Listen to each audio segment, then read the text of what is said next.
ইচ্ছা মতো ভারতীয়দের উপরে নির্যাতন চালিয়ে যাচ্ছেন। বাড়ি ভাড়া বৃদ্ধি বন্ধ করার একটা প্রজ্ঞাপন জারি করে দেন। বাড়িওয়ালাদের নোটিশ করে তারা কোনোভাবে যেন এই বাড়িগুলি ভাড়া না দেয়। 8 জানুয়ারি 2026 সালে কোনোভাবেই ভাড়া বৃদ্ধি করা যাবে না। বাসা বাড়ি দোকান ভাড়া কোনোভাবেই বৃদ্ধি করা যাবে না এবং সিটি কর্পোরেশনের দৃষ্টি আকর্ষণ করে বলছি, আপনারা একটা প্রজ্ঞাপন জারি করে বাড়ি ভাড়া বৃদ্ধি বন্ধ করার একটা প্রজ্ঞাপন জারি করে দেন। কোনোভাবেই আমরা অযৌক্তিকভাবে ভাড়া বৃদ্ধি করলে আমরা দুর্বার আন্দোলন গড়ে তুলব।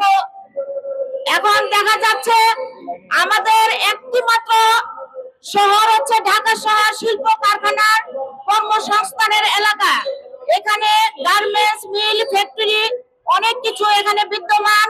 গার্মেন্টস শ্রমিকদের যদি 200 টাকা তাদের ইনক্রিমেন্ট বাড়ে, তাহলে বাড়িওয়ালারা সাথে সাথে তাদের 500 টাকা 1000 টাকা ঘর ভাড়া বৃদ্ধি করে ফেলে। এইটা আমরা কোনোভাবেই মানতে পারবো না। এটা যদি সরকার এবং সিটি কর্পোরেশন যদি উদ্যোগ না নেয়, তাহলে আমরা এর চাইতে আরো বড় আন্দোলন শুরু করব। এই বিশেষ কিছু বলা এবং সাংবাদিক ভাইদেরকে অনুরোধ করছে, আপনাদের লিখনের মাধ্যমে আমাদের এই প্রতিবাদ, এই দাবি বাস্তবায়ন হবে ইনশাআল্লাহ। আজকে লাগামহীন ভাবে ঢাকার শহরের বাড়িওয়ালারা বাড়ি ভাড়া বৃদ্ধি করছেন, ইচ্ছা মতো ভারতীয়দের উপরে নির্যাতন চালিয়ে যাচ্ছেন।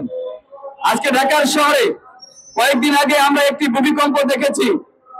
সারা ঢাকার শহর যেভাবে কেঁপেছিল, আমরা ভেবেছিলাম হয়তো এতে অনেক বড় ধরনের কিছু হয়ে যাবে। সংগ্রামী বন্ধুরা, আপনারা ইতিমধ্যে জেনেছেন ঢাকার শহর একটি ভূমিকম্প প্রবণ শহর হিসেবে চিহ্নিত হয়েছে।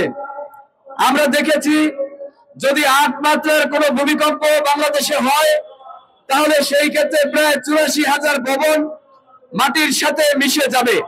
আমরা বলতে চাই, ভারতীয় পরিষদের পক্ষ থেকে এই দাবি নিয়ে আসছি, আপনারা যারা এই সিটি কর্পোরেশনের দায়িত্বে আছেন, যেই ভবনগুলো ঝুঁকিপূর্ণ, এগুলোকে শনাক্ত করে এই বাড়িগুলোকে দ্রুত বাড়িওয়ালাদের নোটিশ করে তারা কোনোভাবে যেন এই বাড়িগুলি ভাড়া না দেয়, আপনারা সেই দিকে খেয়াল রাখবেন।